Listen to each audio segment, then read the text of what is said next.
are being banned or taken away.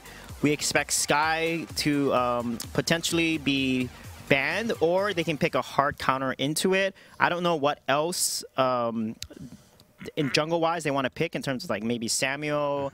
Scarf has been very popular. They seem to like a late-game composition. They like late-game heroes in the jungle, so I think that's how the draft's going to play out for Qlash. Okay, so kind of looking towards the late game for Qlash, what about the side of Salty Potatoes? Is there some comfort picks that they're likely to lean towards?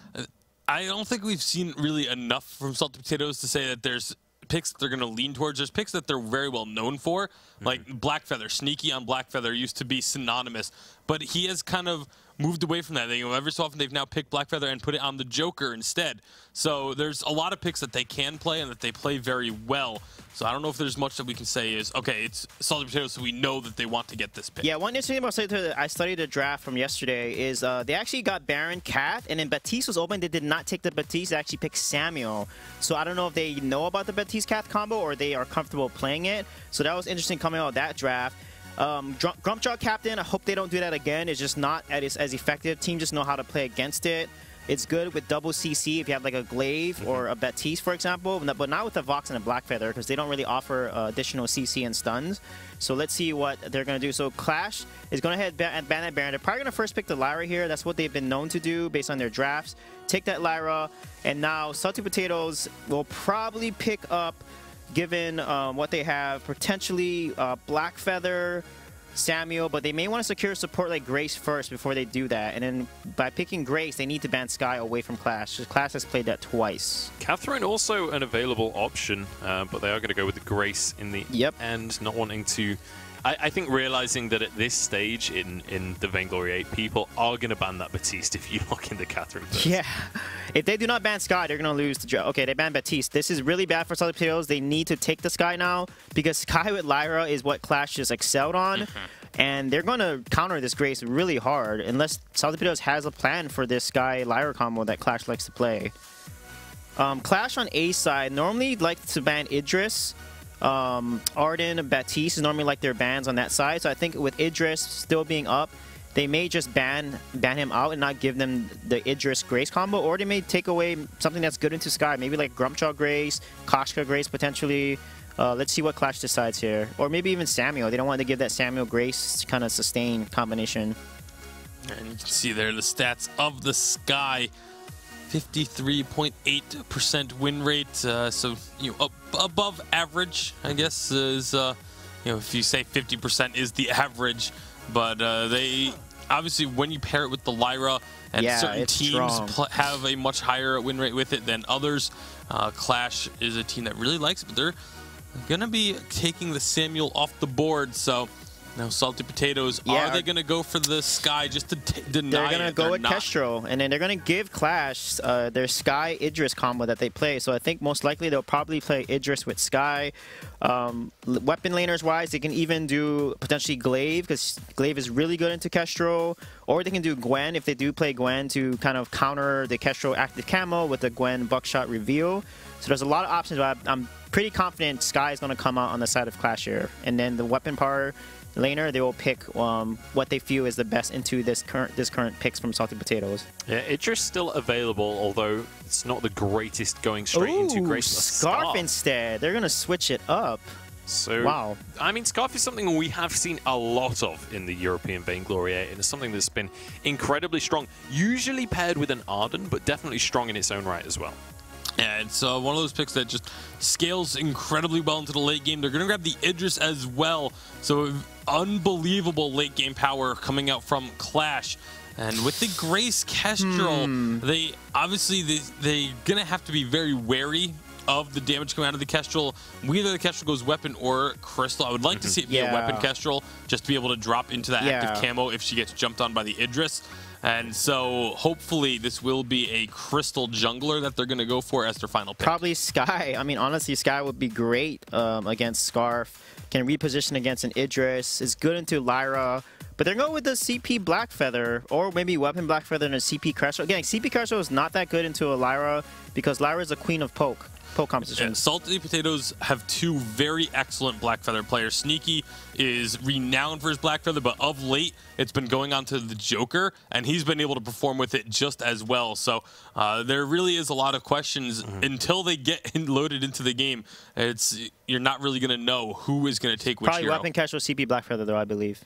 All right, so you'd assume with a composition like that, it's going to be a lot about the poke, but the Lyra on the other side, is that going to be too much for this kind of poke composition to deal with, or am I misanalyzing that as a poke comp? I don't know. It's definitely going to be very reliant on the poke, which will allow the Lyra to heal it up, but it's a different style of poke. It's a style of poke where you land the poke, and then once that poke lands, like as long as you hit it, then you go all in. And so that's going to be the key here for Salty Potatoes, is being extremely decisive upon going in once that poke connects. All right, we'll see whether they're going to be able to follow up on that and make these team fights happen. It's time to jump into our second semi-final. Let us know who you are supporting in this one. It's Salty Potatoes up against Qlash. Hashtag Vainglory on Twitter, and make sure to tag the team and let them know that you're giving them your support.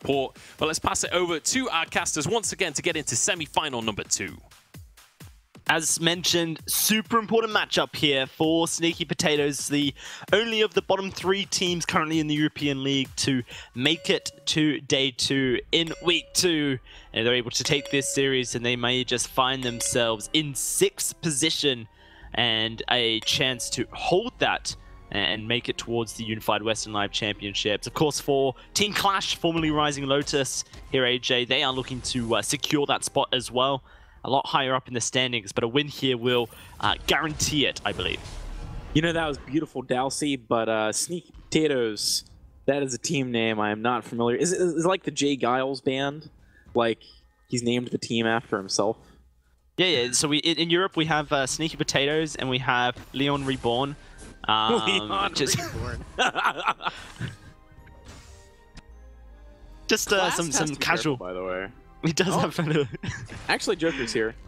Maybe they can actually be kind of threatening to I don't think Agony. If they steal this, ooh, they stole it. Qlash got it as well. Oh, this is dangerous. Agony's in trouble.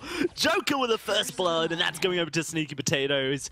HF guy will escape, but look at the rest of the rotation. Mercilli's so pushed up in the lane, they're going to look to try and punish that. At least Qlash is going to push into the lane whilst the Joker deals with this central trio.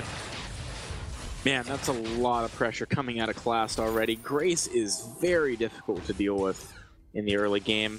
I like how she's just usurped Lyra for that position. Lyra used to be queen of the jungle in the early game, but now Grace is really taking over.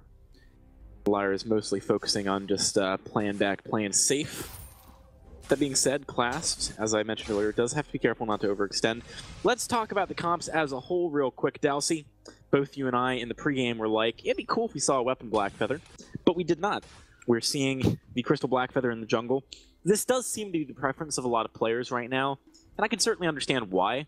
It feels good to hit on point onto like 2 people for like 600 damage, but we've actually seen a pretty crazy amount of missed on points in the last day or so. I do always worry when I see the Crystal Blackfeather because it's such a linear pick. You know, it does a lot if you land your on points. It does basically nothing if you miss them. Yeah, no, it's certainly true, and you are seeing Joker putting the pressure on towards this Scarf. Which is fantastic. Qlash just moves in, knocks up and body blocks. The on point won't be able to... Oh, it might be able to find the kill, but they don't have vision onto Agony. Meanwhile, Mercilli's is able to just put the pressure in the lane, try and keep Sneaky under turret. Bit of a CS lead for the Idris here, but HF guy, I don't know what he was hoping to achieve there, goes down very simply to Qlash. Yeah, a bit overly bold. You know, I got to admire the discipline of the Joker, by the way. He, when Holy Nova landed onto Agony, had a free kill, but he decided to take the train instead. That is discipline. That's a professional player right there. I could not have done that. I would have gone for the kill. But yeah, early game. This is the second time you've compared yourself to pro players in a sense that you're not definitely a pro player. I'm a realist, you know. Those who can't do teach, like, you know, they coach teams, and those who can't teach cast. No, that's how it rolls downhill. There you go. I'm trying to fight my way up that hill. We'll have to see how that goes. You're doing a good job. You're VG, right? Yeah, at the moment. let's talk about these teams.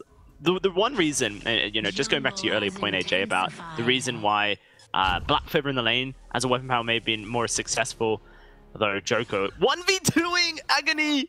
He's going to go down. He can't escape. The on-point misses, but it does not matter. Holy moly, the damage that Joker has is insane because he's been able to snowball. He is so close to finishing his Shadow Glass as well. The one reason why I considered that weapon power Black Feather could have been better is just because it's pretty good into Idris. But if Sneaky keeps his range and in fact is really quick at repositioning with his active camo after he gets the Sorrow Blade completed and can go instantly into it, then perhaps this works out pretty well.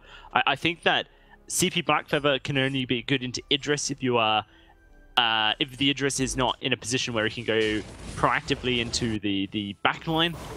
But by shutting down Agony super hard in the early game and doubling the amount of gold income that he has, getting a huge amount of CS over him, as well as experience, you actually are shutting down Qlash's ability to do anything proactively, and in that turn, shutting down the Idris. Yeah, and I think it's worth noting the point that we talked about yesterday with the Jungle Scarf, I believe, Dalsy, where this is a pick that clears quite quickly and, you know, gets a lot out of the gold from doing so. Also gets a lot out of the levels, but if you're behind, Scarf is going to do less than a lot of other heroes, and also can be punished and snowballed against very easily. You see Joker taking away that Treant yet again. It's a 2-level lead at the moment. It's insanity. Like, Agony is not in this game right now. Straight up. Like, he is basically doing nothing. Joker is 1 versus 2ing their jungle. This is getting scary. Can Mercedes do anything? No, because Joker is just... He's also gone into defense, and this is so smart from Joker. Just 1 tier of shielding and armor, but it's enough in the early games just to cut down the damage output. I think it's 20% damage reduction very early on it can provide in its specific field, and it just allows Joker to be able to make these aggressive moves and not fear. Keeps him ahead of the people who are struggling.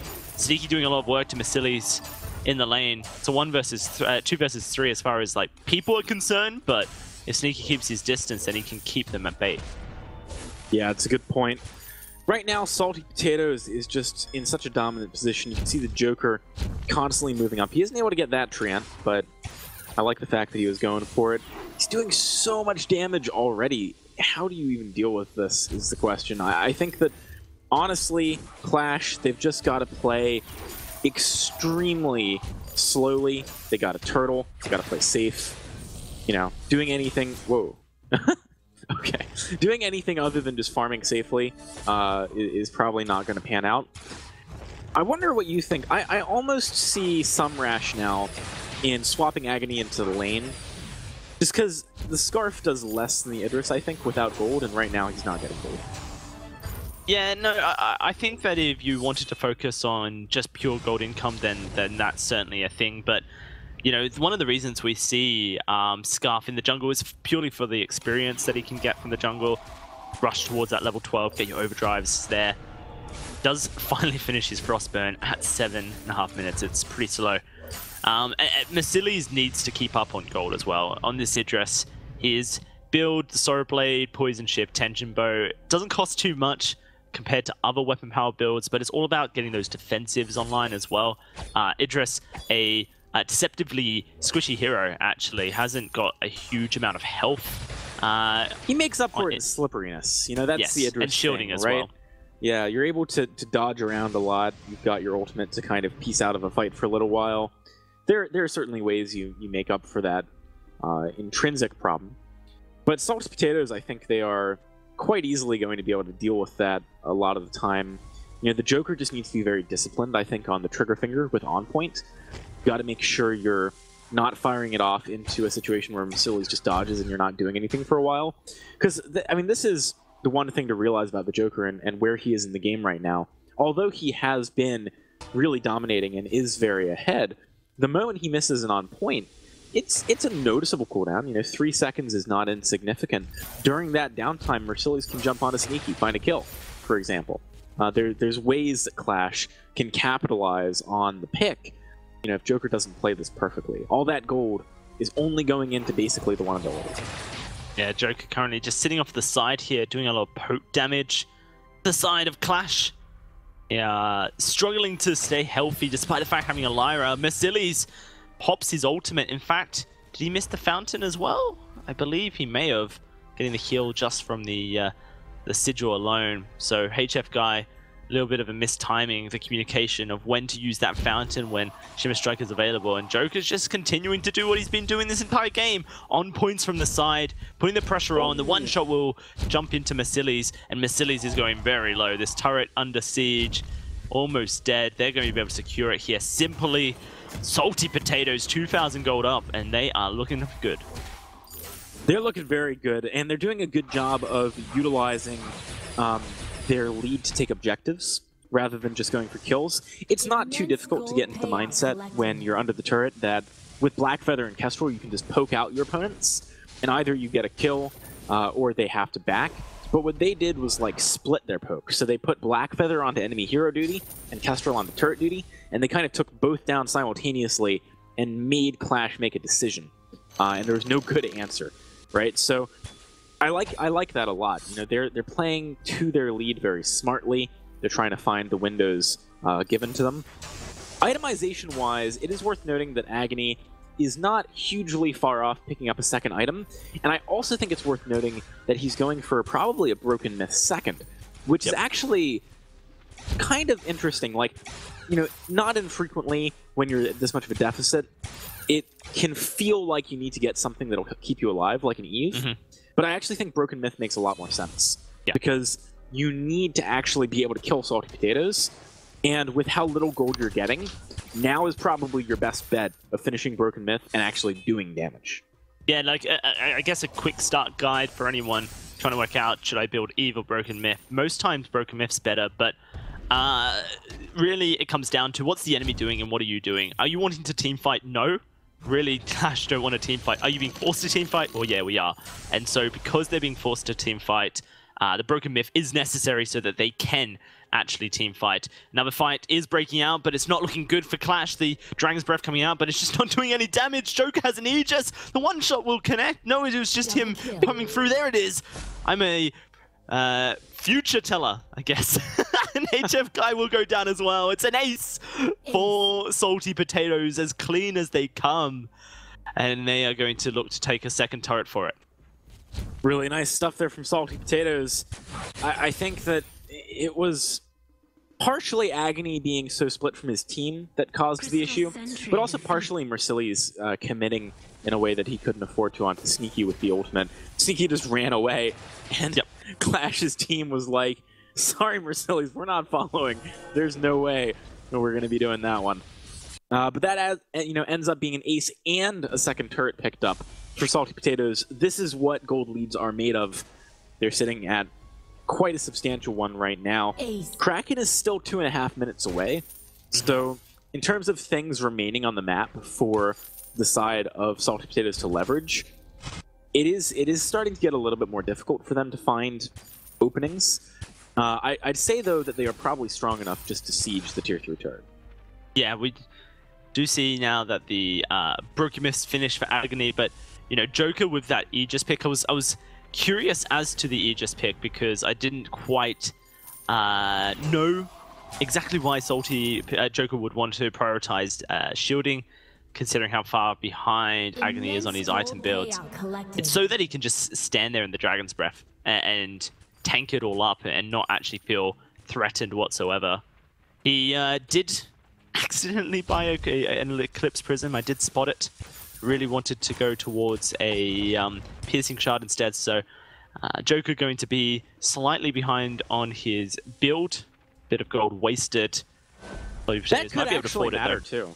Because there is an Aegis on Mercilli's, and there is shield beginning to be bought on Agony. So that might matter. Right now, though, I think Sneaky is doing enough damage that it might not. You know, Sneaky, we haven't talked about him much this game, but he is 2-0. He's got 150 farm. He's solidly over the 10 per minute mark. There's his 4th damage item. Yeah, he's definitely like Joker bridged the gap to the late game, but now we're at the late game. I think it's a sneaky go, to be honest. They are going in for another team fight here as well, and look at Joker just diving forward. Very aggressive, on point connecting. He is just doing so much work. There's the kill going over to Sneaky. Masili's looking to try and get in there, but he gets stunned, knocked up, and taken on down. A second kill for Sneaky. They're going to charge forward and look for HF Guy, and HF Guy is going to struggle to escape. Qlash goes forward, gets the movement speed, but look at the damage coming out of Joker. An ace comes through for Salty Potatoes, and now they are going to look to just take down this choke point turret with ease. The perfect game for them currently on the cards. And Sneaky's damage to objectives is crazy. It's not dissimilar, to be honest, to like a Weapon Grumpjaw at the height of that pick. Just, you know, pummeling the turrets. With 3 down before Kraken, I think any Kraken push is likely to just be lethal for the side of Salty Potatoes. And I don't see them not just kind of immediately going towards it. Like, the later you wait, the more likelihood that Agony becomes relevant. So, literally on Kraken spawn, I would just go and try and take it. You'll probably win a fight. You know, that it doesn't seem like a productive thing to do to drag this game out for Salty Potatoes. Now they're going to start it up, it seems. Yep, going straight for it. They don't have a huge amount of vision, actually. They have flares, and that is about it. So it will be the flares to spot out when Team Qlash arrives. What? If they do arrive. Never mind. Where'd it go? Very quick. It's that Go, Dowsey. crit build from Castro, I guess, just doing work. Broken Myth, now finished for Joker as well. He can purchase that unless he decides to refresh the infusion. Nope, going for the Broken Myth. Here we go. This is perhaps the beginning of it all for Salty Potatoes and their bid for 6th place. Look at this. I mean, they're 9 for 0 right now. Flawless game so far. Qlash is backs against the wall, trying urgently to defend. Trying to think of maybe if there's any tactical things they can do here to give them a bit of an edge. I do think they need to stay somewhat split, but it's going to be tough. I think Mercedes needs to focus on keeping Agony safe with HF Guy. You know, try and play around that Broken Myth scarf. Going to be hard to get chunked like that, though. They're going straight forward. Masili's trying to get in. He's going to get stunned up, but look at the damage coming out of Agony. Starting to do some work. Sneaky surviving. Divine Intervention, and Masili's will go down. That's the Echo finding so much use. One shot onto Agony. Joker will finish the job. In fact, it's Qlash. Carry Qlash. Full speed ahead. Choo-choo. It's Salty Potatoes pulling up into the station with a Game 1 win over Team Qlash. Incredible game from Salty Potatoes. They made this Crystal Blackfeather work so well. Can't really blame them for the pick, even though we were talking about maybe Weapon Blackfeather being something that we'd like to see prior to the game. Heading into game number 2, I do think that there's a Grace pick that should be considered as a ban, maybe by Qlash. And also, Kestrel felt like she did a lot of work. So whatever happens, the draft needs to change. It's just, you know, which bit did Qlash feel the worst about? Well, we will find out very shortly, AJ, as the players with a bit of time to figure out how they take down Salty Potatoes. In that time, we will be breaking down this game further, so Munch, take it away. I think the bit that they're going to have felt worse about is the fact that it was a perfect game, right? 11-0, no turrets. It feels bad, man, if you're a Qlash fan in that one. But Salty Potatoes, they're looking phenomenal. Yesterday, they upset Dynasty. The team that got 2nd last week, and now amazing start into their semi-final. They're looking at a finals placement. Yeah, I mean, Qlash is this team that has always done well against like any opponent. Like they seem to do pretty well against. They almost always take one game out of a series at least. I think they've only been 2-0'd like once all season long. But now all of a sudden, Salty Potatoes, they just rolled over them in this game. Yeah, and I mean, a lot of that was down to this Blackfeather. I feel like Blackfeather was kind of the linchpin of this composition that really set the pace for the games. Yeah, I mean, like I said, Scarf was such a weird choice when they played Sky so well into Grace, and Sky would have been great into Blackfeather Road because Sky can reposition and then just basically put a 4 barrage in front of Blackfeather's face. Scarf, on the other hand, gets hit by Benediction, can't reposition, gets slowed. Blackfeather also has a slow on point, and dodges, like the Rose Offensive just dodges also the Spitfire. If you see some of the fights, Joker does a really good job of dodging a lot of the Spitfires because, you know, Scarf, you can kind of predict and outplay a Scarf with the Blackfeather. And I just find that interesting that Qlash decided to do that kind of draft. And, you know, sometimes you get what you deserve if you don't draft what to your strong heroes that you've been successful with. Yeah, unfortunately, this draft not really working out for Qlash, and Salted Potatoes more than happy to punish on that one. And you can just see, like, how one-sided a lot of these team fights were. Massili's getting chunked out there while his teammate goes on down. And unfortunately, playing that Idris for Massili's, we saw him do great things on that previously, but not really able to replicate it today. Yeah, and I think the fact that they went for the weapon Kestrel into this composition worked so well, because the Idris would try and dive into the backline, and the moment he did that, it was so often Sneaky would just go invisible, rush forward, Blackfeather would rose offensive in, and then Scarf would be completely vulnerable because they were trying to get that dive onto the backline. So just the ability to maneuver around these team fights by the side of Salty Potatoes was what really won them this. There was a perfect example of that there as well. Sneaky gets jumped on, blasts him with a couple of shots first, and then turns invisible. It's difficult to play against that, but the Kraken comes on in to finish things off, and 11-0 is the final scoreline. So obviously, you can see there the KDAs for these guys just disgustingly high, which is always going to be the way when it's a perfect game, right? But let's start to talk about the draft, because obviously the cast is in that game and you guys as well. Not big fans of the Qlash draft on that one. What do they need to change? How do you go into this next one and not put yourself in the same situation here? Play Sky into Grace. You've won against a Grace with Sky every time so far, so don't change it up. Don't try anything. Just play to what you're strong with and stick to what you know works. So it's just a matter of, if it ain't broke, don't fix it. Go with what you've used in the past, right? It makes a whole lot of sense. Don't clash your draft, I guess. Well, they're definitely going to have to clash up against Salty Potatoes here in the draft. We'll see whether they can change things up or not change things up, as Suijay says, coming on into this one. What's your expectation here, Bacon? Is there... I mean, does Salty Potatoes need to change anything? Can they? Obviously, they're swapping sides, right? So you're not going to get the exact same compositions. What do you expect out of those guys? I mean, Salted Potatoes, they really don't have to change much. They can play multiple different heroes that fit the same style of gameplay that they like to run, which is, I think, one of the big strengths of Salted Potatoes, is that even though they don't have a whole lot of drastically different play styles, the style they play is very versatile and can be adapted to multiple different hero picks. So they're going to go ahead and get themselves the Lyra this time, as it was the Vox and Grace that got banned away. So Baron is still a potential, although I highly doubt Qlash is going to put a big emphasis on that. Yeah, I hope they do, but probably not. You're most likely. And I feel like banning Grace was also a mistake. Let them have Grace. You take Lyra and you get Sky. Because, again, they have been successful against Grace. I don't think Grace was the issue in the last game. So let's see if they are going to pick up this Baron here. And if they do pick up the Baron, a good ban would be Idris, which is normally how the draft flows with that pick. But I'm not sure they do play Baron.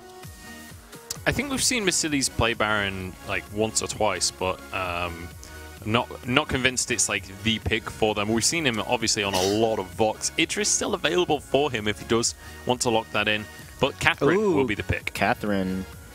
So that means it's a forced Baptiste ban from Salty Potatoes, and now here they should ban Baron unless they don't want to, and they can take it if they ban Baptiste. And Salty Potato bans Baptiste on the A side there, so they may potentially ban...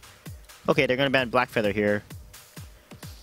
And forces out the Baptiste ban. There's no team should ever be giving over Catherine Baptiste, and so it just gets banned away immediately and puts Qlash right back on the clock. They can go anywhere they want with this composition. That's one of the really nice things about, well, even Lyra too, but Catherine and Lyra, just you can play really any composition you want with them. That's going to be the Baron pickup. But now the Idris and/or the Blackfeather are still available. Or sorry, not the Blackfeather. Idris and Samuel. They're probably going to do Idris Samuel, which is very strong composition. Or they can even do Sky potentially to counter the Cath. But Sky not as good into a Baron if she gets blown up in terms of Baron's range. So Samuel makes the most sense because it was Samuel's Mass and Verdict and Drifting Dark putting so much offensive pressure. Idris and Lyra can then go in and do a lot of damage and lock down either Baron or the other jungler. And again, it's one of those compositions that Salty Potatoes likes to run where you poke a little bit, but then once that poke connects, you just go all in onto that target. If they land any sort of poke with a Malice and Verdict onto the Baron, it's immediately should be followed up by a portal, and the Idris jumping in and trying to just blow him up. That's what they did so well in game number 1, constantly taking out that Scarf right off the bat. I think here they should probably play like a Cruel and have, you know, the Hell's Heart stun along with the Cat stun and just protect the Baron from the Idris. Or Koshka would be really good too. Again, Koshka has a stun, Kath has a stun. Idris is completely countered by Kath though, so Salty Potatoes got to play the Idris very carefully because Baron Kath is pretty strong. They're going with the Scarf again here. So they're trying to play in the late game. However, I worry that, again, Samuel and Lyra. Lyra's a queen of poke. Scarf cannot outpoke that composition. They're going to push turrets and hopefully snowball the Baron here. If they don't, then Qlash has a chance in the late game. We'll see whether they can find their way back in with this very late game oriented composition. But then the Scarf and the Baron, while we talk about them as late game heroes and they are exceptionally strong in the late game, we've seen a lot of games where they get a really good start and just kind of skyrocket themselves to that late game before we expect. Usually when there's someone else on the team that has a very strong early game to help propel them into that state. So when it's 2 late game focused heroes on the same side, and Cat's late game too, there is a very big risk of them not being able to get that far in. All right, so it's very likely that this is going to be a pretty snowball-heavy game. And it looks like, in terms of draft, the advantage is still going the way towards our victors of Game 1. We'll see whether this can be a second perfect game. It's definitely a little bit up in the air. Qlash have a chance, but Salty Potatoes just looked so good in that first game. They could well be on their way to the finals. It's time to find out, though. Hashtag Vainglory on Twitter to let us know whether you believe that Qlash can take this to a 3rd game and extend the series, or whether Salty Potatoes are going to finish this out with a clean 2-0. It's time to get on into the game and find out for ourselves. So I'm going to pass it back to the casters for Salty Potatoes up against Qlash. And HF Guy switching things up here. I believe we've only seen him on Lyra so far, AJ, with his, I guess, debut as a captain on the Halcyon Fold. You previously played carry for Reliable Union. Now this Catherine, fairly good into Idris. We'll have to see if Qlash have drafted the composition to win a game. Yeah, it's interesting that they've gone for this Catherine pick. I actually like Catherine a lot. It is something that can do some good work into the Samuel and Idris, potentially. So we'll see if he can make it happen. Big key for me is just to not lose the game in the first 5 minutes this time around for Qlash. We did see very, very strong, effective aggression out of Salty Potatoes last game, and Qlash was always playing catch-up. So if Salty Potatoes starts to go aggressive, I want to see more of a reaction out of Qlash. I do think that not having Grace on your opponent's team makes dealing with this a little bit easier, but Agony is still on the Scarf, which is at risk of getting jumped on if he's not careful. Yeah, no, certainly is. Scarf a little bit threatened by Idris, as well as the Samuel towards the late game. Skill matchups for sure. There aren't any counters really here, other than perhaps the Catherine into Idris. Oh, Joker's in a lot of trouble. HF Guy from the side catches him out, and Agony will find the kill. This time, Salty Potatoes Team Qlash says no to your invade. They're going to be finding first blood and securing their backs. I actually wonder where Salty Potatoes thought HF Guy was. Because based on the way they engaged that fight, I don't think they had any idea that he was below the sentry. As a result, Joker just gets jumped on, absolutely annihilated straight away. Very different pace to this game than last one, Dowsey, which is good for Qlash. They needed something like this. Obviously a great morale boost in the early game too. Talking about items for a second, I want to talk about maybe what we can expect heading into the early game here. I think Joker probably wants to go for that Frostburn first. Agony likely does as well. That does mean that, you know, a lot of the damage is going to be coming from the carries, which should give Sneaky a slight edge over Baron, depending on what build he goes. Very likely to poison shift tension bow it, and of course the Sorrow Blade, I think, is an item I have seen some players forgo, but not successfully. So it's pretty much necessary on Idris. You can't really live without it. Yeah, of course you want to hit that divergent paths as early as possible. That's something which can give you a lot of weapon power for that. Phillies just going to be farming pretty safely here. We're seeing a lot more pressure in the lane from Qlash this game. Makes a lot of sense given he's on the Lyra. Lyra, of course, one of the captains that is the most effective at just pressuring the lane with the Principal Arcanum she has. Much more difficult to be aggressive in the jungle. Oh, she does steal that camp, though. That's gotta hurt for Agony. Yeah, no, every camp stolen is a win, and here comes Joker looking for a gank as well. Mercilli's jump jets away, but the Malice and Verdicts are almost connecting. One connected, the rest didn't. Mercilli's will be fairly safe. Joker couldn't quite make the gank work, which means Agony, he's been allowed to just farm his backs this entire time. No threat to his teammates. And that only is favorable to Team Qlash. They've got such fantastic late gaming scaling. They're looking for a kill into a Sneaky as well. Good stun. Sneaky's going to go down. It's another kill to Agony. Qlash tried to set up the sigil ahead of his position, but he never made it. Yeah, this is a very different Qlash from last game. Let's see if they can keep it going, though. It's going to be critical. Joker is falling more and more behind Agony in terms of just what he's doing for his team right now, so he needs to really catch up a little bit. He has managed to overtake and creep score based on, for example, that gank we saw from Agony, but again, Agony's just having more impact on the map right now, and that's not something you would expect to say about a Scarf compared to a Samuel early on. Salty Potatoes, it's interesting that they're grouping up this way. I don't know if Joker's strong enough to have enough of an impact yet, but if they can force a reaction for this turret push, maybe they can punish Qlash. They misposition a little bit.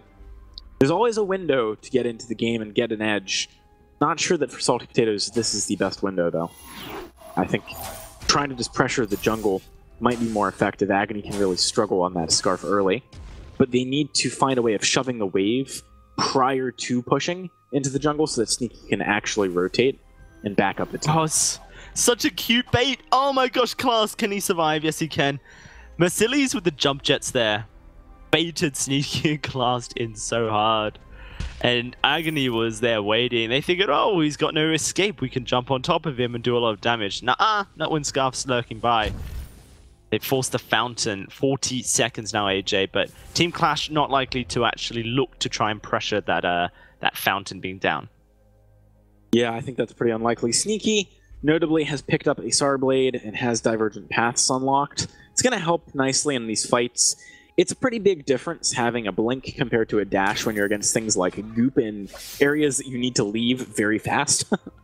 So, yeah, I like that. Getting that early on here is going to be great. Obviously, we've talked about it before as well, but Idris can do a lot of work into a Baron. So later on into this game, we definitely have to keep our eyes on that. Being able to jump inside of the Baron so that when he actually rocket leaps backwards, jump jets backwards rather, does mean that you're able to stick on top of him much more effectively. Joker's having a tough time this game compared to before, though. Not really having too much of an impact. He has got Frostburn, and he's actually picked up an Infusion. We saw this last game, Dowsey. Around the same time, he just went straight to lane, popped Infusion, managed to pick up a turret and a kill. Maybe they can do the same here. Yeah, well, it's going to be a complete repeat of that. Oh, those Malice and Verdicts, they do a lot of work. The turret is likely to get taken down very low, but not quite taken out completely. Now Scarf is roamed up, which means Team Qlash effectively should have the wave clear necessary to avoid this turret falling. Malice and Verdict is going to come out, though. They are going to go straight into the turret, but there's no minion wave. Debated them. Joker's doing a lot of damage right now, but his energy regeneration is really lackluster off of one battery.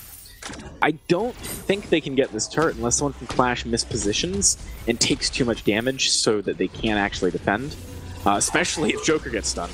Oh, that was such a nice scoop. This is a lot of damage. Oh. Joker doesn't die due to a fantastic Oblivion coming out that saves his life. Little microplay there. The goop put out by Agony was in front of Joker instead of behind him. Now, if it had been put behind him, then actually he would have died. But by putting it in front of him, it stopped him from going with his Drifting Dark. Fantastic stun, but Sneaky, I think, should be able to find the kill. No, he does not. The fountain keeps him alive, and now Sneaky is dead. HF guy! This guy can play captain pretty well. He is doing a lot of work this game to really just put Salty Potatoes behind. Catherine's stuns have been awesome this game, because not only have they been you know, obviously providing like a setup for his team, but they've been incredibly disruptive.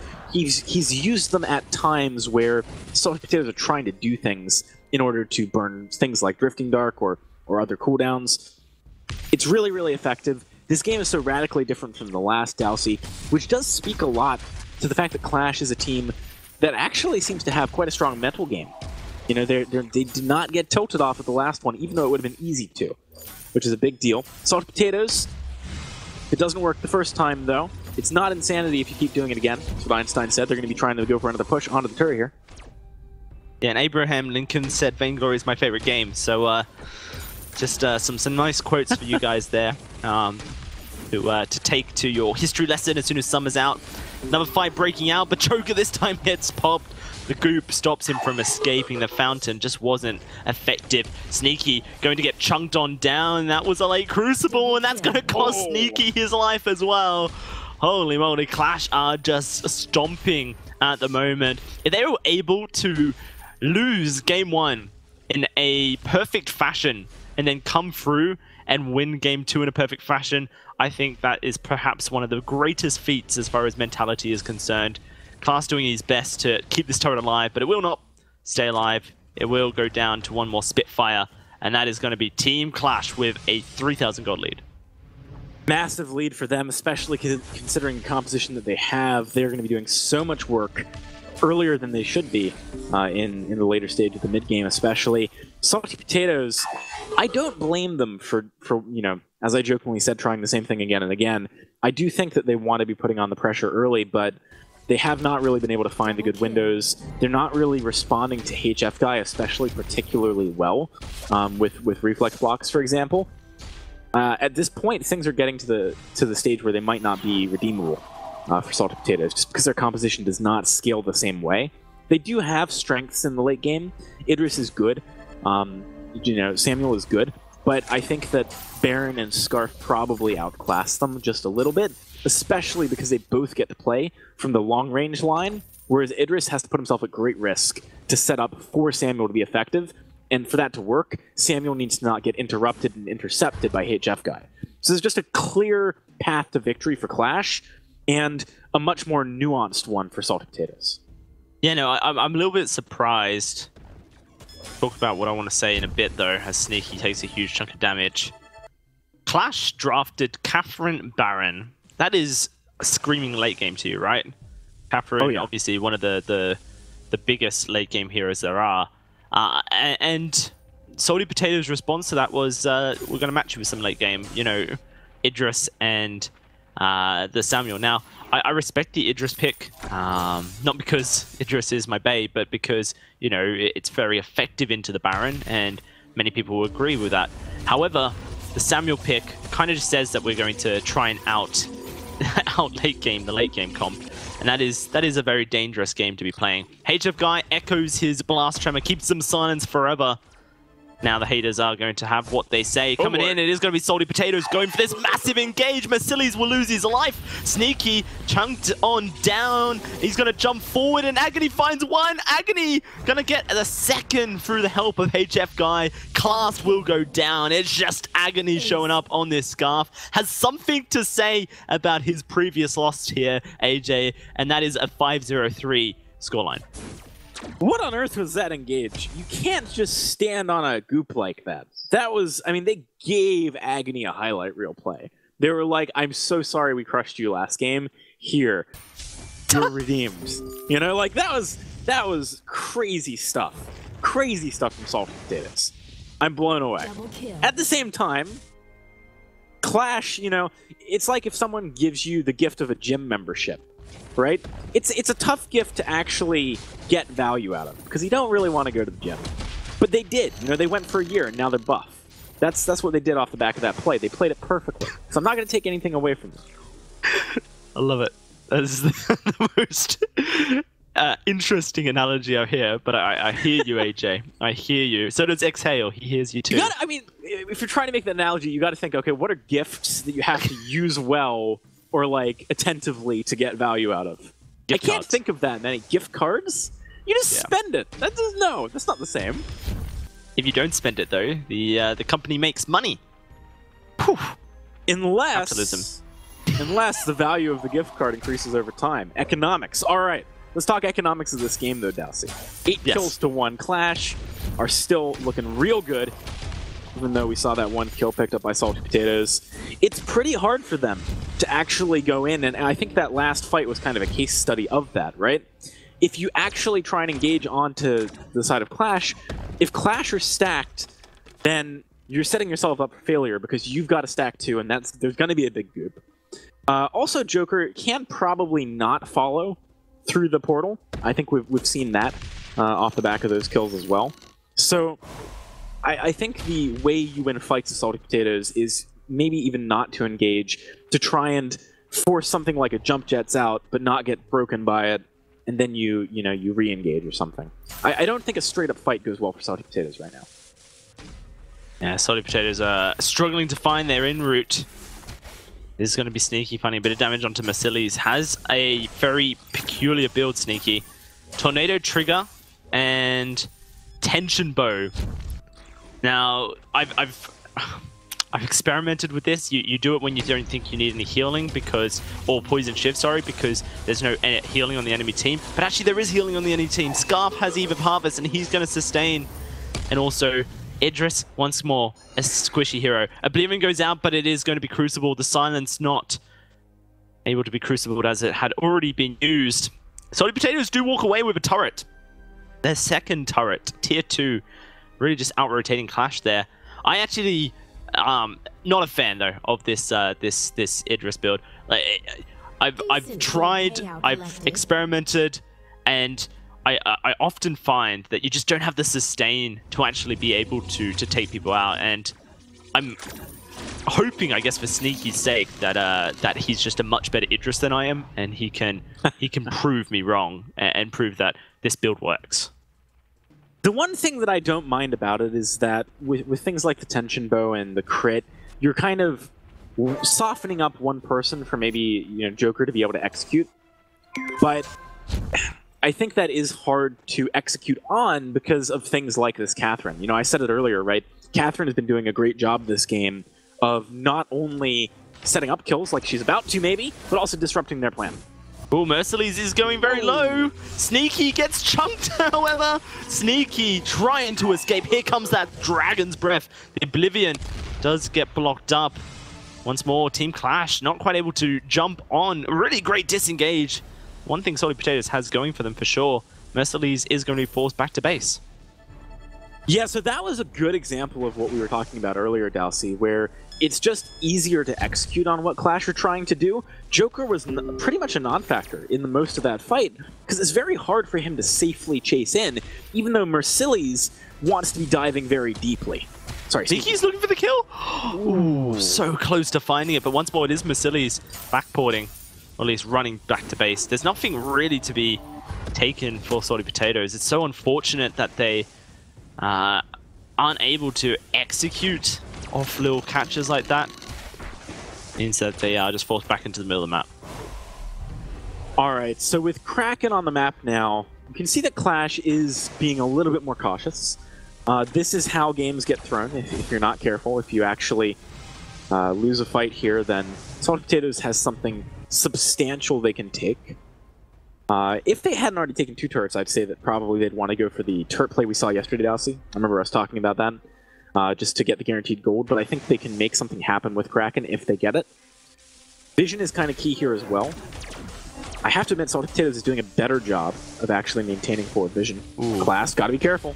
Yeah, he has to be very careful. He's going to portal away. Mercilles is moving forward. Oh, the damage onto Joker. Fountain does come out. Mercilles, I'm not sure, did he go back through the portal? Yeah. Okay. Oh no.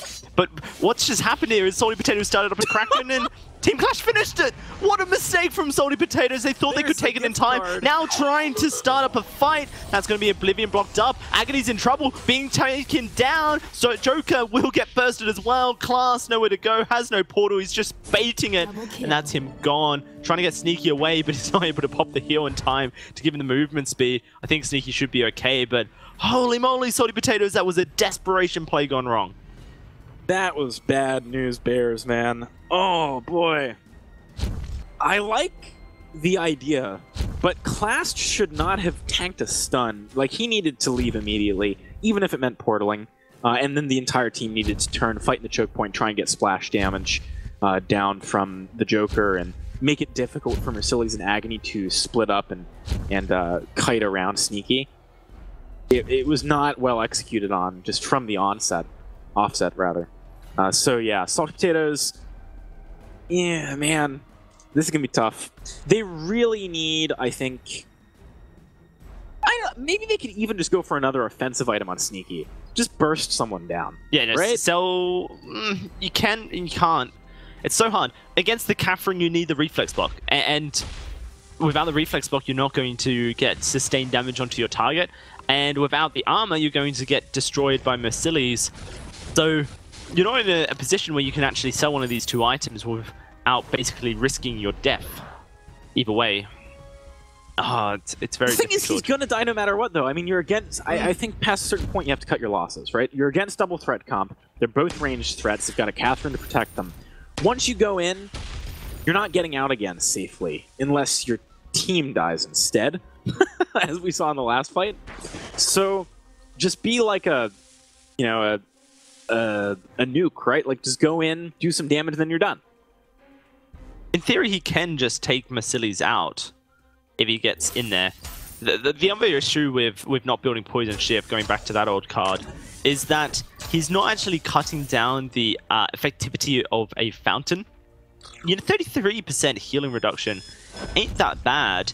And it's kind of what stops the Baron from surviving when Idris gets his combination out onto the Baron. Is, the Chakram rips through his HP, he jumps forward, does a couple auto attacks, and when the jump jets get activated, you follow him with a Shimmer Strike. The Fountain will fly out, of course, because Mercilles is begging for it at this point, but the health reduction from the Poison Shift means that when Sneaky does re-emerge onto the Halcyon Fold, he looks to just finish the job. So there's a couple things to be said about it.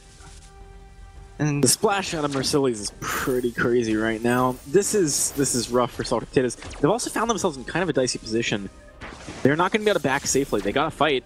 Where's Agony going? Agony's really far away from the fight, but they don't know that, Salty Potatoes, so they're backing away. That was an opportunity to turn, fight instantly, and now, right now, they're kiting. That's going to be Sneaky, taken on down. Ooh, able to dodge the double rockets with your Shimmer Strike, diving forward onto Mercilles, but he gets stunned up, and that's him taken on out. The Joker so far away, he cannot help Qlash survive. And now a Spitfire finds him. Agony with the ace, 13-12. They are going to push this wave up, it seems. 40 seconds on the death time as they think they can finish it now. Even if they can't, they can probably take... They'll realize with like 20 seconds left, go take Kraken and come back. Man, if they'd realized Agony went the long way around, that was probably a winnable fight for Salty Potatoes. They're going to watch this VOD or they'll watch the replay after the game, and they're going to be kicking themselves. Because that was definitely a winnable game moment. Qlash takes it, though. We're going to a Game 3, Dowsey. Yeah, we are going to a Game 3, and many things to be said, I think, about Qlash's mentality. Able to turn around such a devastating loss into a 3-game series. They are fighting for that finals position this week. I can't wait to see what they pull out in Game 3 as well here, AJ. Salty Potatoes, man. A team that has, when they're ahead, they look like one of the best teams in Europe. When they're behind, perhaps they struggle a little bit. Either way, will be very interesting to see what the desk made of this game. Definitely a strong game from Qlash. We were questioning whether Mercilles played Baron. We were questioning whether the Scarf was the correct pick there. But it works out in the end, and a confident victory coming out from these guys. And I mean, we mentioned it in the draft, like, these are heroes that are late-game heroes, but if you can get ahead early, you can really snowball things. Yeah, they were able to find a little advantage early on and just kept themselves just slightly ahead of the side of Salty Potatoes until the late game when they started to get those itemizations finished, and then they just kind of took off in a big way. Yeah, I mean, Suijay, what happened in the early game? Like, how did we get to a point where this composition was ahead? Yeah, well, they were able to put some pressure, but they were handing kills over, and then the Scarf was able to get some early kills. Salty does put a lot of lane pressure with Lyra Samuel, poking down turret to about 1/4 health, but this Cath into the Idris just really countered him so hard. Again and again, he gets stunned.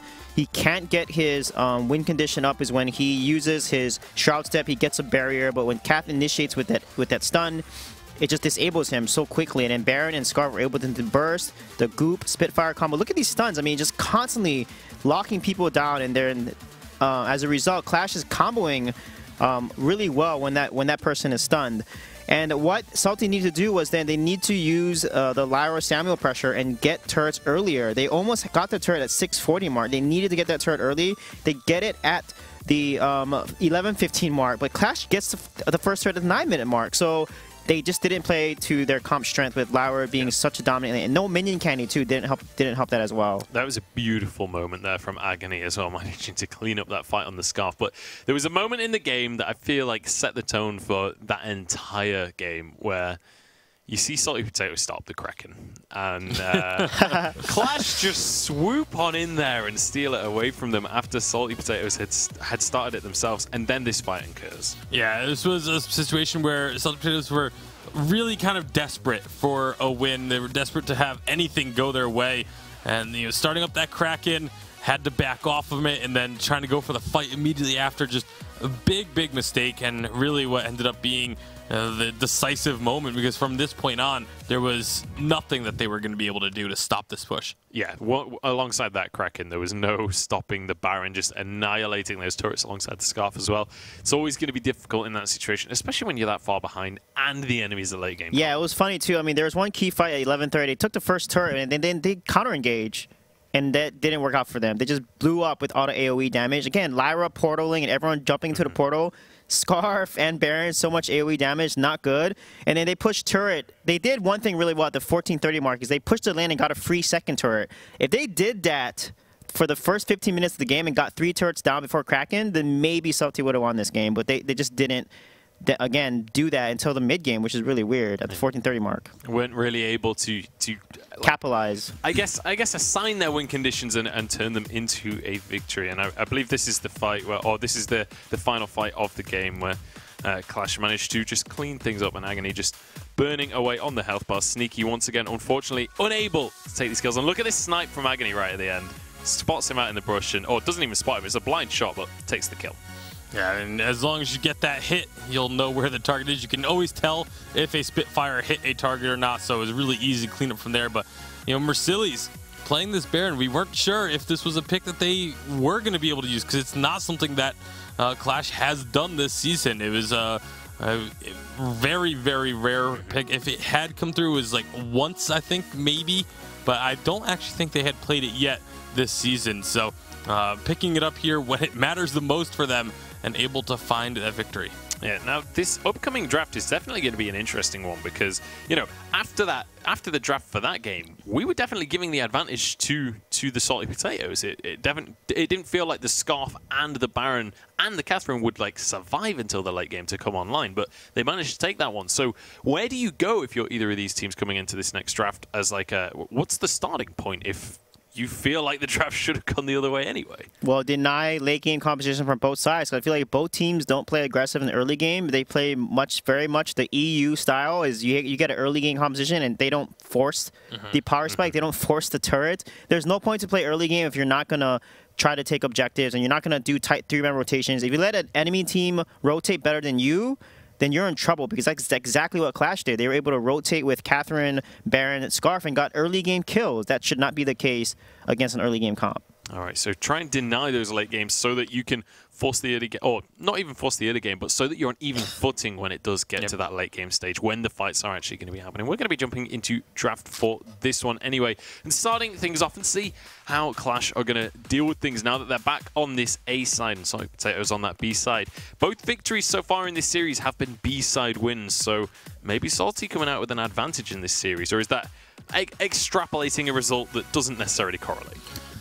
Yeah, I would say B-side has a slight advantage because you first pick a very strong carry, normally because A-side picks a captain, and then you last pick the jungler that can counter whatever they pick on the A side. So I feel like B-side does have a slight advantage in the meta right now.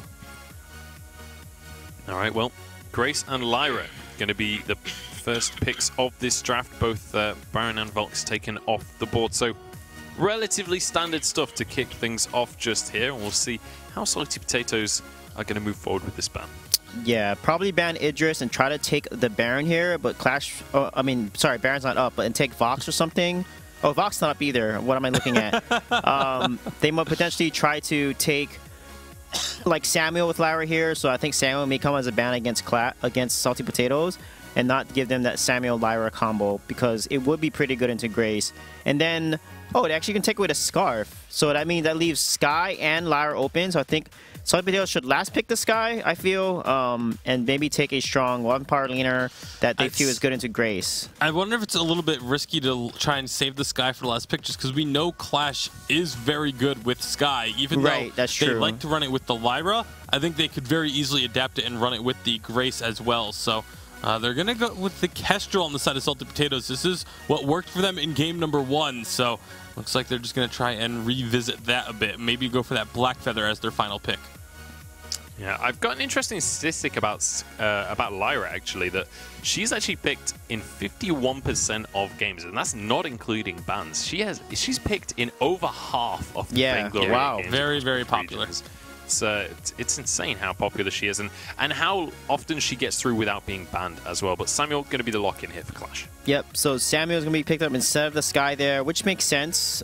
Skye, Samuel with Grace is pretty strong. And then they'll probably pick like a laner, like potentially, they probably want to do range, so Gwen or something would be good. Dive is just risky because of Lyra's Bulwark, and Kestrel can just active Camel, etc. So Gwen is going to be picked up here. Perfect. I like this pick. Now there's only 5 heroes that haven't been picked. I know. Like I said, Gwen is actually really good into Kestrel especially. Now Salty Potatoes can pick like a Skye to counter the Grace because they need something like that. Gwen is going to be a beast with a double Echo heal, and Kestrel will not be able to kill her fast enough. And Grace will be able to tank a lot of those arrows. So as long as they play the Grace appropriately, get some armor, get that Echo, and tank the arrows, they should win this matchup. So now 85% of the heroes have been picked. So that's it's like my prediction rate, 85%. No, I'm just kidding. Mate, yours is more like 99 to be quite honest. But Salty Potatoes looking towards a last pick here. Oh, Celeste. That is risky. Again, Gwen is good against Celeste too because Gwen can get out of a core collapse. And Celeste's not good into Grace. We saw Scarf get beat by Grace so hard because of the benediction. Skye can reposition and stuff like that, and Celeste needs to stack up, but by then she'll probably die by then. So risky pick there by Salty Potatoes. I do like Qlash's draft a lot better. Yeah. Does lead into that hyper late game that we've been talking about, though. Both these teams like to go towards that late game. Celeste's damage output when you get to that stage of the game is very difficult to deal with. So is this going to be a matter of both teams just trying to survive into that late game once again, just pretty much kind of playing a bit passive? Yeah, so both teams have a very late game oriented composition, so it's going to come down to which team can play a little bit better in the early game. We know they both prefer the late game. We know neither side is really super aggressive, but if one of them can just come out just a little bit more aggressive than what we've seen from them, you know, there's a really good chance that they could get that lead, and whoever goes into the late game with the advantage should be the team that closes it out. All right, but we've seen in Vainglory the late game advantage doesn't necessarily mean the late game win. It can definitely all be turned on its head. It's time to get on into the third game of this series. It's Qlash up against the Salty Potatoes, and we want to know who you are supporting. Hashtag Vainglory8 to get online on Twitter and let us know who you are voting for. But it's time to jump on into the third game of this semi-final and pass it to our casters. Very decisive matchup to be had here, AJ. Both these teams wanting to get those extra 2 points for making it to the finals. And only one of them can do so. Salty Potatoes with a Celeste as well. Things are going to be pretty hot. The Celeste is a really interesting pick. We were talking about it a little as the draft is going on, Dowsey. It does outrange the opponent's threats, but at the same time, it's very difficult to, for example, lock someone down like a Gwen because of Skedaddle, and she will have a lot of damage that she can get down on Celeste very quickly if she gets into range. Plus, she can kind of go on those expeditions onto the backline to make the hero plays because of the fact that you have a Grace backing up this Gwen. I think it's going to be very interesting to see how effective Mercedes is, how aggressively he plays. Very excited for that. We do see HF Guy make his way into the jungle here. I think he actually stole something as well. He did, the Treant. Wow. I believe he picked up. No, that was just him healing via a potion. I say he stole something. Maybe he did not. He didn't. He didn't steal my heart. My heart's still here, AJ. I can feel it pumping. All right, fair enough. He stole my heart. My heart's gone. That was me dying. All right. So, talking about these compositions a little bit more, though, I do think that one dilemma that might be had by the side of Qlash is simply that they don't have the same kind of sustain. Like, their sustain is not going to work nearly in the same way with the kinds of comps, because of the fact that there's a lot of poke, right? So, Lyra can sustain over the course of a trade, whereas HF Guy really only sustains through all ends. And as a result, I do think that HF Guy and the pickup of the Grace makes sense with their comp, but it does mean that if they're not decisive, it's not going to pan out very well for Qlash. So definitely keep your eye on whether or not they're able to just, at the drop of a hat, say, all right, Gwen, go, and like see if they can pick up the kill on Celeste. The other thing that Qlash does have going for them is that everyone is very squishy. On the side of Salty Potatoes, it should be possible for them to just burst someone down if they find that opening. Yeah, no, Team Qlash have early game power through their draft, I guess, of the Gwen. Samuel will be good in the late game, but will have a mid-game lull. Grace, pretty good throughout all stages of the game, but Salty Potatoes, they definitely have heroes that are able to output more damage in the late game, and that's kind of what they're going to be relying on. It's not going very well for Salty Potatoes here, though, as they have their jungle camp stolen from under their nose, really just cutting down the income that Joker can have. Really good stuff by Qlash, and not only that, it gets Agony further ahead of this Celeste, just allows for them to really make some moves. Sneaky, however, tries his best to steal away a camp of his own, does get it, and actually Mercilli's trying to defend it, goes down to the slowest auto attack in the game. Blessed with first blood. Very nice stuff there. That's exactly what they need to be doing. If you shut down Mercilli's, make it so that he's not actually able to get too strong too quickly, it is going to be very difficult for him to go on the kind of deep dives that we were talking about him maybe wanting to later on into this game. Agony's doing some serious work, though. It's finally his turn to play the Samuel. He's enjoying it, that's for sure.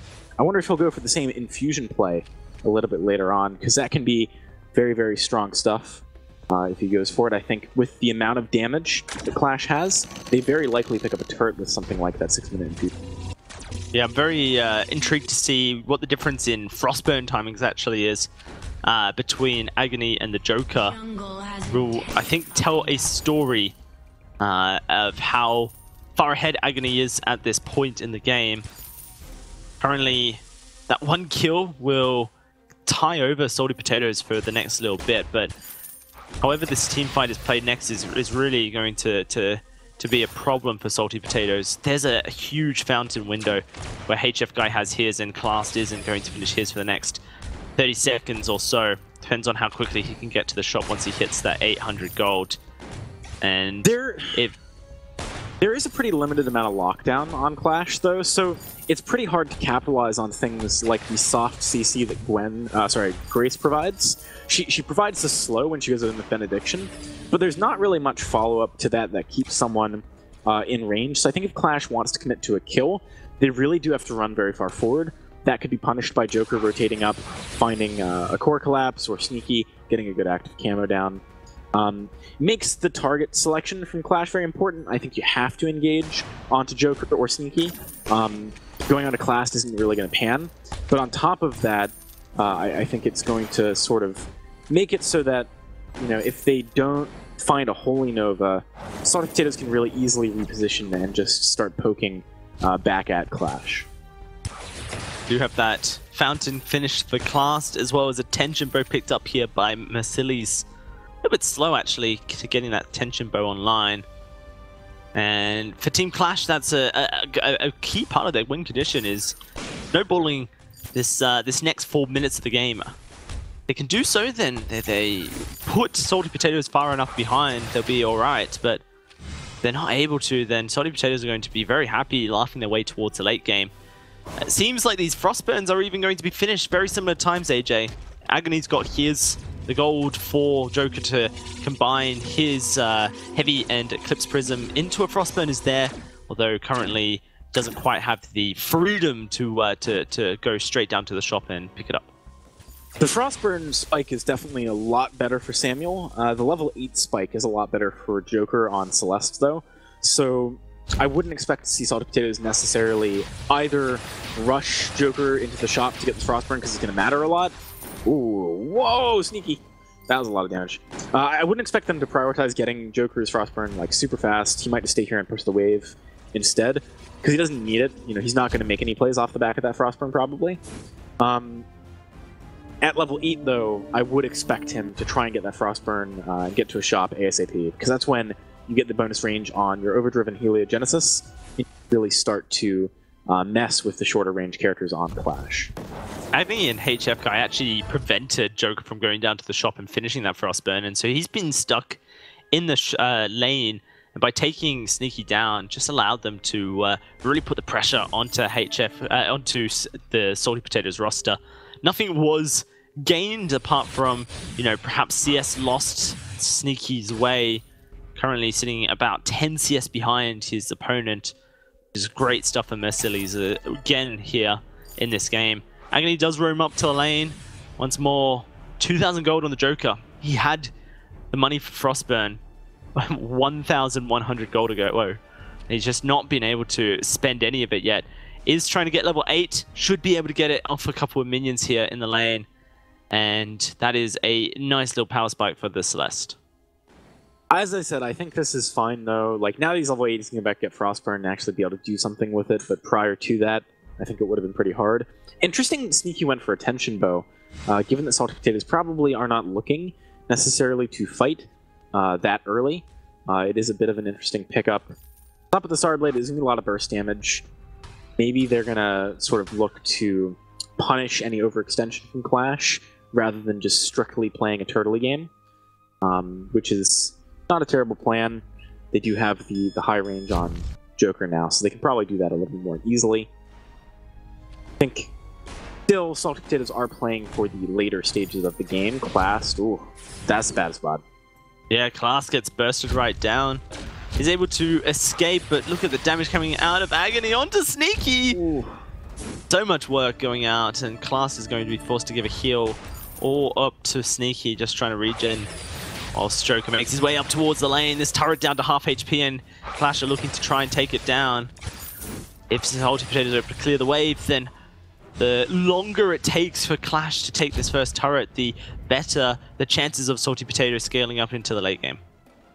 Yeah, and a big point here is that, you know, yes, we saw Qlash land a lot of poke damage down onto Qlash and onto Sneaky, but like we talked about earlier, the fact that they have a Lyra kind of invalidates that. I don't think Qlash wins that kind of a fight very often. They need to be trying to go in and really committing to a kill, and Mercillies is a key component of that, but currently they have not found the windows, especially when you're fighting under a tier 1 turret. It's pretty difficult against a Lyra who has Arcane Passage. I'd like to see them just try some straight-up ganks. You know, HF Guy make the same move he just did, but with backup from Agony. Maybe that could pan out. Right now they're getting punished for not sticking together and actually pressuring, though, because Agony is far away. It's given a lot of momentum to Salty Potatoes. Good position in the lane. Might be able to get this turret down. Qlash doesn't have a good response. Gonna be a siege breaking out. Salty Potatoes able to chunk that turret down to half HP. The Heliogenesis from range when it goes Supernova as well just does so much work. HF Guy is going to look for an gank in. Oh, but Mercillies just gets blown up. Core collapse on top of him, and that's going to be another kill going over to Salty Potatoes. Team Qlash jump to their deaths, completely disrespecting the power of their opponents, and first turret goes to Salty Potatoes. The skedaddle there was just not even close to being quick enough. That was one of the biggest issues. The other thing was that they just didn't sync up their engage very well. You know, they didn't stack when HF Guy went in. Agony's not quite strong enough yet, it seems like. You know, maybe needs one more item. Really nicely played by Salty Potatoes. That was a good example of how having the aggressive posture in a lane can do a lot for you. They forced Qlash to respond because the siege is so good from Salty Potatoes, whereas when Qlash has been in equivalent positions earlier, their siege is just not comparable. So they've not been able to be threatening enough to Salty Potatoes that they force a reaction. This is, even though the turrets went both ways, obviously a big advantage for Salty Potatoes having picked up the ace. If they keep, you know, leveraging their longer range and sustain to fight these trades, I don't know if there's much Qlash can do other than hitting Broken Myth on Agony like they have just done and kind of just really committing to a fight right now. I really don't like the poison shiv on Gwen either, because it's very likely that Mercillies is forced to go a crit item if he wants to go 4 damage items. Actually, looking at his build, he may just go for defensives instead, really rely on Agony. Lots of bursts coming out. That Solar Storm rips for 3. Doesn't quite find too much damage. I think that Crucible blocked up the majority of it. Qlash walks forward. Oh, Qlash just about survives. HF guy, can he have the same fate? One shot into his booty. And a kill over to Sneaky as well. They're going to chase forward Mercillies with the slow. Look at the Salty Potatoes. Front line may not be there, but their back line is wanting to charge in. They got the heals as well. Mercillies and Agony are going to be safe though. Man, that was really nicely played by Salty Potatoes, but I do think Qlash is a little bit lucky that he got out of that one. I think had the reaction from Qlash been quicker, they probably could have killed him before he made the distance that he did. This is one of the scary things about fighting against Celeste and Kestrel, though. You know, you cannot deal with the one-shot and Solar Storm, again, in these very elongated back-and-forth fights. Everything about Salty Potatoes brings to the table does well in that situation. You know, they can sustain. They can pick you off as you try and retreat because of their insane range. They can punish overreaching engages because of their crowd control and disengage potential. Qlash has to just go in. And they're not, again, they're not doing that yet. They're not committing fully to these fights. You saw HF guy at the beginning of the last one use Benediction, turn back because there was a core collapse and he didn't want to pop Crucible to dodge it, and he took half of his health. Well, what are you going to do? Use Divine Intervention on yourself? No, you need to just go in, cause enough of a ruckus that your carries get a chance to deal damage. It's hard to make that decision, it's scary, but it is the plan that Qlash needs to play to. I just wonder how much damage Mercillies is going to be output in the late game as we starting to make our way there, AJ. 14 minutes, it's not too far off that, you know, 3rd damage items are on everyone and we're rolling on towards that stage of the game.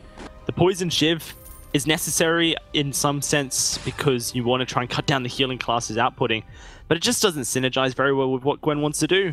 Usually Gwen wants 4 damage items, she wants to be a crit monster, but she cannot do that with Poison Shiv because she can only buy 1 crit item.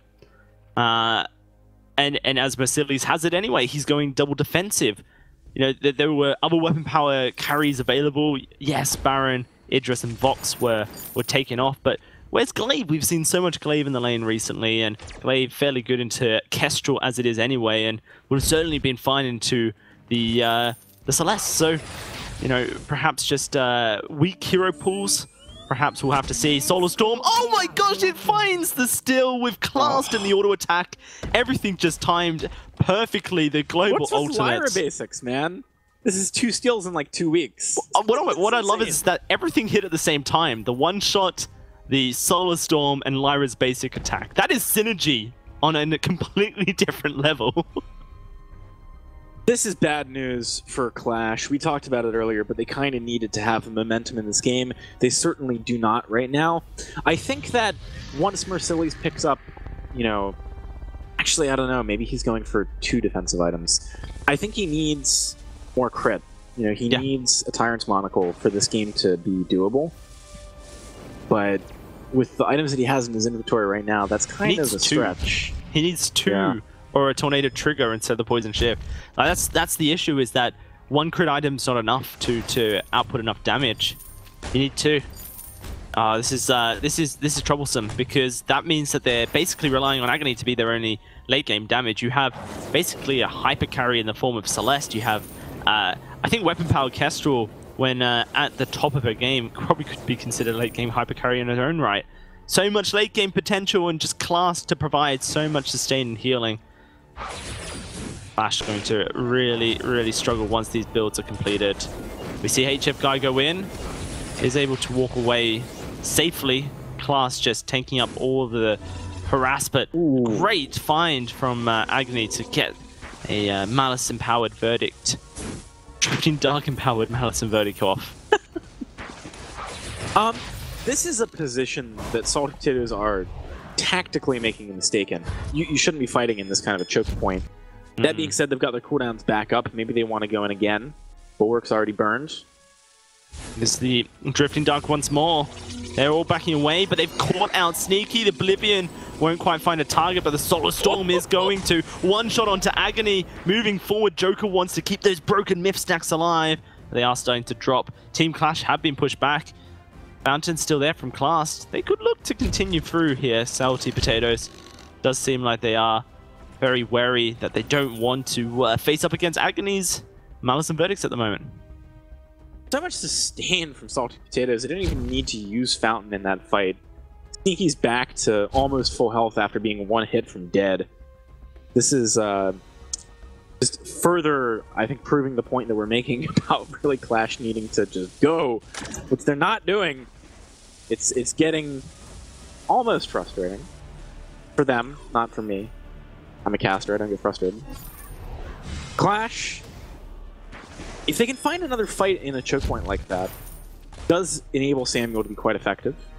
And also the past couple of fights, Joker has been committing himself to some pretty poorly positioned core collapses. Does mean that maybe, you know, HF Guy can stick on top of the targets he needs to. Again, it's about being decisive and just going, though. That's how Qlash wins this game. They're struggling to find the window here. They struggle with their engage, and the Aces High is their only real hard engage.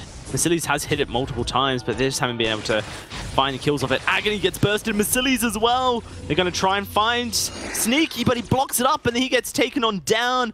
Now it's Agony trying to run away here as the one-shot won't find its target. Agony is sustaining. The Joker trying to find some damage, trying to play at range. HF Guy will be sacrificed.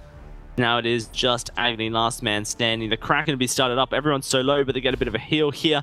Doesn't look like Agony is going to contest this. Salty Potatoes 6-0 going to find the Kraken. I don't feel like the competition for Qlash has much of a hope at this point. It really, A, needed to do more earlier, and B, needed to make the engage we were talking about. Past this point, you can see it here. Even when in a sort of an extended fight, Samuel's alive and Grace is managing to stun two people, which is, you know, in a lot of compositions, a fine position to be in. Like, you lose your one member, but then Samuel cleans up. They actually can't, because there's just too much sustain and damage coming out of Salty Potatoes. They've hit their late game spike. Joker is out of control right now with 3 items. Look at how quickly the turrets are going down. And Weapon Power Kestrel just so good at taking turrets down with this crit build. So safe as well. The Glimmer shots from range. 600 damage per Glimmer shot. Those turrets don't stand a chance. Kraken is going to continue pushing into the base here. They don't really have a good Kraken taking squad. Even Massili's and Agony on this Samuel and Gwen. Not very quick at doing so. HF Guide is providing stacks to the Joker, but Salty Potato is going to not count their chickens. They're going to escape safely. No need to fight at this point. It's only a risk to them. Yeah, Qlash, I don't know about this chase. HF Guy is already pretty low. Big thing to note, by the way, is that HF Guy does not have an Echo, which I think is pretty critical in this game. Because you need to be able to heal up the burst of the actual fight, you know, the damage that Joker's doing with Helios and Sneaky's doing with Glimmer Shots and basics. But then you also need to be able to heal one of your targets who's about to get one-shot or Solar Stormed after the main fight ends. So you need 2 of them, and you also need 2 to compete with the sustain that Lyra's offering. Look at this too. I mean, HF Guy, look at his defensive itemization, right? He's got 4 defensive items of varying levels of completedness, and he's still getting chunked to half very quickly, just by incidental damage, basically. So, again, you know, if you're getting chunked this hard before a fight begins, you're doing it wrong because you need to just be beginning the fight and committing to it. This pretty insane stuff so far. As Agony's just going to get chunked down. Oh, that damage! The one shot doesn't quite find its target, but Agony clenched very, very hard there to try to escape. Did you say clenched? I may have. I may have. Crystal Sentry defeated. It's a word. You can look it up. Okay. Agony has an Eve of Harvest now. I think that could clinch the fights for the side. Qlash, maybe. Because admittedly, you know, in that previous fight where I said, oh, you have a Samuel and a Grace up, everyone's kind of low, maybe you can win. No, it's possible with an Eve. We got a fight coming, though. Yeah, fight is coming. That's going to be Qlash eating up that Aces High. Sneaky blocks the Oblivion. Agony takes the Solar Storm. Now they're going to look to chase forward here. Salty Potatoes, the Heliogenesis slowing HF guy. He's being targeted down. He should get taken out as well in just a second. Supernova finds the kill. Now Merciless in so much trouble as the portal comes through. Oh, great bright bulwark. Stops everyone up. And it's just Agony, last man standing. Has that drifting dark coming up, but he gets taken down by Sneaky, an ace and a triple, and they're gonna walk and try and take the base. 30 seconds on HF Guy, 40 on Merciless, but Salty Potatoes looking to take this series here, AJ, and knock G2 out of that 6th spot. You know, it's pretty crazy. In Game 1, Salty Potatoes had a flawless game. In Game 3, they're going to have a flawless game too. These teams were evenly matched, I think, when they had a lead, but they were also easily matched when they had a deficit, and unfortunately for Qlash, they were the ones with the deficit 2 games out of the 3. Yeah, this is great stuff. Salty Potatoes are going to be super happy with that win. Believe that win puts them up to 10 points, if I'm correct. No, 8 points, I believe it would be on the ladder. Maybe it is 10. You know what? Tasty Bacon standing by with Munchables, and he can tell me exactly where we stand. Yeah, the important thing to take away is that they managed to win this series in the end. Let's talk about the actual game first, and then we'll talk about the points at the end of everything.